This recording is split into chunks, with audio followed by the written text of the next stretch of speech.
लेकिन जो वैष्णव आचार्यगण हैं, खास करके जो चैतन्य महाप्रभु के जो अनुयायी हैं, रूप सनातन जीव गोस्वामी, ये लोग रथ यात्रा का बहुत ही गहरा वर्णन करते हैं।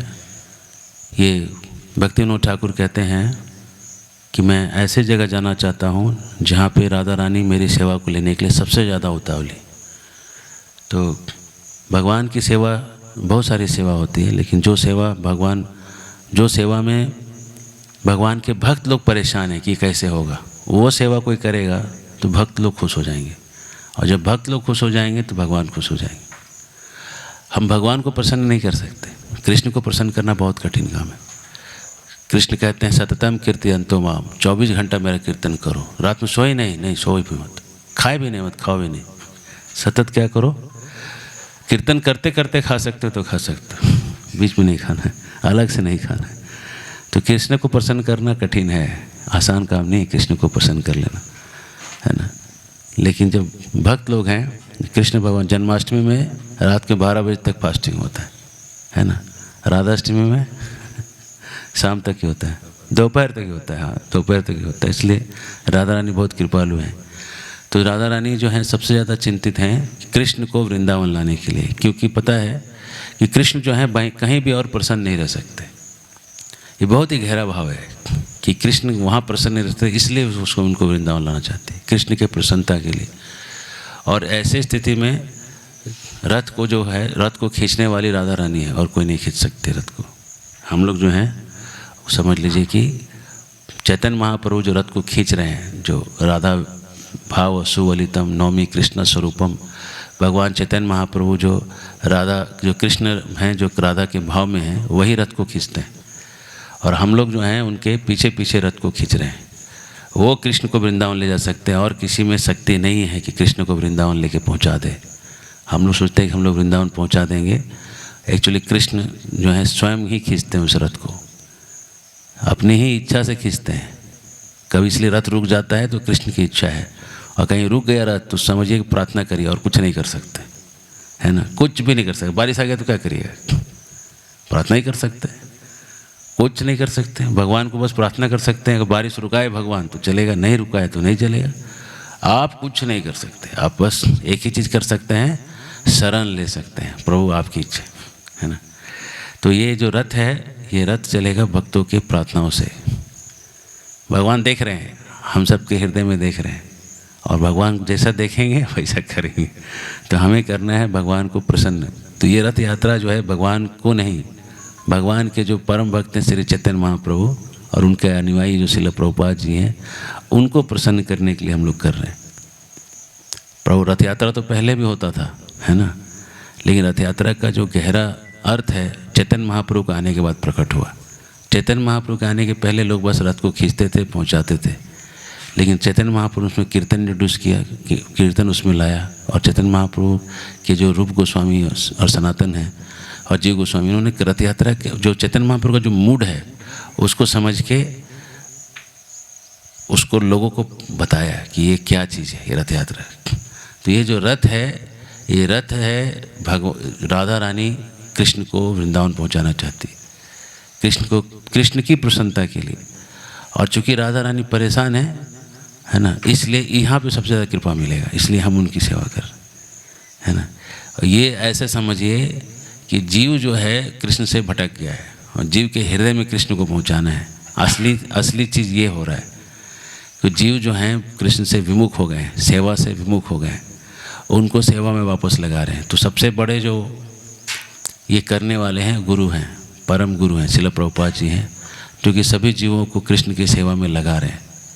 पूरे पाश्चात्य देशधारी ने, जो अभी तक आज तक किसी आचार्य ने नहीं किया था, पाश्चात्य देश को किसी आचार्य ने नहीं किया आज तक। सारे जितने आचार्य आए भारत में भ्रमण किए और भारत भर में प्रचार किए, हमारे ख्याल से चाइना भी कोई नहीं गए, है ना, पाश्चात्य छोड़ दीजिए, है ना, पूर्व के देशों में भी कोई आचार्य नहीं गए, भारत में ही सब लोगों ने प्रचार किया। रामानुज, शंकराचार्य, मध्वाचार्य, है ना, सब के सब भारत देश के अंदर ही लोगों ने प्रचार किया है। लेकिन 7 समुंदर पार करके जाके प्रचार करके जगन्नाथ को स्थापित करके रथ करवा के अंग्रेज़ों से रथ खिंचवाए, वही अंग्रेज एक बार अंग्रेज लोग रथ को देखे थे, बोले थे ये क्या है, अंग्रेज लोग उसको नहीं मानते थे। तो प्रभुपाद जी क्या किए, अंग्रेजों के देश में जाके अंग्रेजों से रथ बनवाए, अंग्रेजों से रथ बनवा के बोले अब तुम लोग खींचेगा। अंग्रेज लोग ही खींचने लगा और अंग्रेज लोग ही प्रचार करने लगा कि ये इससे बड़े कोई नहीं, सबसे बड़े यही है। तो पाश्चात्य देश प्रभुपाद जी ने जो किया है, पाश्चात्य देशों में जाके जगन्नाथ रथ को पूरे विश्व में स्थापित किया है। ये अद्वितीय है, मैं बता रहा हूँ। आज तक मतलब जो इतिहास हम लोग पढ़ते हैं ब्रह्मा जी का, आज के दिन का एटलीस्ट, उसमें उस इतिहास में हमें नहीं कहीं ज्ञात होता है कि ऐसा और कहीं हुआ है। तो प्रभुपाद जी ने जग रथ को पूरे विश्व में लेके हर किसी को मौका दिया खींचने का। नहीं तो कहाँ होता था रथ, रथ खाली जगन्नाथपुरी जाइए वहीं हो सकता। बहुत छोटा कोई रथ कर लिया, कहीं कर लिया, लेकिन रथ का इतना नहीं था। लेकिन प्रभुपाद जी ने इसको एक क्रांति, एक विचार लाके इसको जो है बहुआयामी, मल्टी डायमेंशनल करके प्रभुपाद जी ने इसको क्या किया कि बहुदेशीय कर दिया। हर जगह जगह पे, आप देश का नाम नहीं जानते होंगे, उस देश में जाके देखें, वहाँ जाके देखें रथ यात्रा हो रहा है। आज के दिन आप चलिए यूरोप, अफ्रीका, घाना, कॉन्गो, जो लोग जॉम्बी लोग घूमते हैं, जो ऐसा ऐसा बाल करके, बाल में वो पंख, पेड़ का पत्ता वत्ता लगा के घूमते हैं जो लोग, वो लोग रथ खींच रहे हैं आज। ऐसा कोई आचार्य ने इन लोग को जाके प्रचार नहीं किया। आचार्य लोग किसको आते थे, आओ डिबेट करो, कोई विद्वान आया उसको डिबेट करके हराते थे। अभी कलयुग में कौन बच्चा विद्वान जिसे डिबेट करिए है ना। महाप्रभु आए, बोले कि कलयुग के लोगों को हरिनाम दो, संकीर्तन दो, और महाप्रभु के सेनापति भक्त आए श्रील प्रभुपाद जी, जिन्होंने ऐसे लोगों को प्रचार किया। एक भक्त गया गीता लेके अफ्रीका के जंगलों में, जहाँ पे लोग नरभक्षी लोग रहते हैं, आदमी को आदमी खा जाते हैं, ऐसे लोग, वहाँ गया, उसको नरभक्षी लोग पकड़ के ले गए। उसको जाना नहीं चाहिए था, पहले गलती किया। अब पकड़ के सरदार के पास ले गए, तो बोला आज तो मेरा ही नाश्ता बनने वाला है। तो भगवान से प्रार्थना किया, तो सरदार जो था एक तो किताब निकाला उधर से, बोला किताब मेरे को समझना है, भगवत गीता यथारूप, इसके लिए तुमको पकड़े हैं। बोले हमारा स्टाइल ही यही है, पकड़, गुरु को भी हम ऐसे ही पकड़ते हैं। तो इन लोगों को कौन आचार्य प्रचार किया? आज तो कोई आचार्य सुने, रामानुचार्य, मध्वाचार्य, सब बड़े बड़े आचार्य थे। रामानुचार्य तो लक्ष्मण जी के अवतार थे, कर सकते थे वो भी, लेकिन किए नहीं, मतलब प्रसंगवश किए नहीं। इनके ऊपर जाके कृपा करने वाले प्रभुपाद जी हैं। ऐसे ऐसे लोगों जाके ऐसे लोग, पूरा समय नहीं है बताने का, ऐसे लोग को उन्होंने जाके कहा कि तुम लोग रथ खींचो। पहला रथ जो पहला जगन्नाथ जी बने थे, जगन्नाथ को बनाया था, जो बनाने वाला था सिगरेट पी के बना रहा था उसको, और सिगरेट रख देता था जगन्नाथ के ऊपर। प्रभुपाद जाके देखिए क्या कर रहा है। प्रभुपाद बोले इस तुम्हारे और कृष्ण के बीच में सिगरेट को मत लाओ। तब उसको समझ में आया कि गलत चीज़ कर रहे, तो सिगरेट हटाया। उसके बाद वो लोग बनाया रख दिया मंदिर में। उसके बाद एक दिन प्रभुपाद देखे कि भगवान गायब है, ऑल्टर में है ही नहीं। बोले किधर गए भगवान? तो मंदिर में भक्त लोग कहाँ, एक दो था, बोले बाकी लोग किधर गए? बोले उसको घुमाने ले गए। अरे बोले पगला लोग स्वभाव इधर। बोले ऐसे नहीं, भगवान को कभी जब मर्जी किया घुमाने ले, समुंदर के पास लेके घुमा के आए। बोले थोड़ा घूम के आएंगे, बोर हो रहे हैं अंदर अंदर रह के। बोले भगवान है, सुने आप बोले भगवान तो बोर हो रहे होंगे ना, तो घुमाने ले गए थे हम लोग। बोले ऐसे कभी नहीं ले जा सकते, को रथ बनाओ। अब बढ़िया बड़ा रथ यात्रा निकलवाए और एक कल्चर दिए कि तुमको घुमाने का है ना, प्रवृत्ति को घुमाना है, लेकिन वो दिन फिक्स करके घुमाओ। बड़ा परेड होगा, प्रसाद बटेगा, माला बटेगा, कृपा बटेगा, ऐसे नहीं घुमा सकते। ऐसे लोग को जाके प्रचार किया प्रभुपाद जी ने। और जगन्नाथ जी को, जो जगत के नाथ हैं, पहले तो उड़ीसा में थे, तो उड़ीसा में थे, नाम था जगन्नाथ, लेकिन उड़ीसा में ही ज़्यादा फेमस थे। झारखंड आते आते थोड़ा, झारखंड उड़ीसा एक ही टाइप का है, ज़्यादा फर्क नहीं बोल सकते हैं।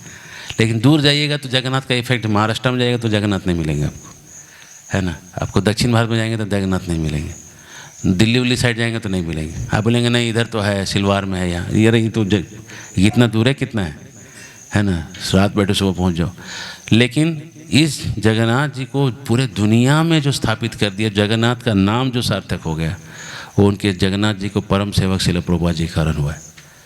तो एक्चुअली ये प्रभुपाद जी की मतलब अहेतु की कृपा, उनकी सेवा है। उस सेवा को वो चाहते हैं कि सभी जब लोगों तक पहुँचे, प्रचार हो, हरि नाम का संकीर्तन हो। यही असली चीज़ है। असली चीज़ जो जाएगा ना इस पूरे इवेंट में, वो हरि नाम का जो संकीर्तन है, वो दवाई है। जैसे एक इंजेक्शन होता है, एक हॉस्पिटल में गए, बहुत बढ़िया हॉस्पिटल है, बहुत फर्स्ट क्लास एसी कमरा उमरा है, और है एकदम इंग्लिश बोल रही है, और डॉक्टर है वो हिंदी बोलिए नहीं रहा, आइए नहीं करता उसको, और गए सब कुछ ठीक है, और इंजेक्शन में पानी दे रहा है, और ठीक है नहीं हो रहा, बुखार नहीं उतर रहा है, तो वहाँ जाइएगा। और दूसरा हॉस्पिटल है कि ठीक ठाक है, ओके, इतना कुछ खास नहीं है, ठीक है ना, डॉक्टर जो है डांट रहा है और नर्स भी डांट रही है, लेकिन इंजेक्शन में एकदम असली दवाई है, और डालेगी एक इंजेक्शन लगा सब बुखार उतर गया। कहाँ जाएंगे आप, दूसरे में कि पहले में? दूसरे में जाएंगे। तो ये जो पूरा इवेंट है ना, ये एक पूरा व्यवस्था है, और असली दवाई जो है वो हरि नाम संकीर्तन।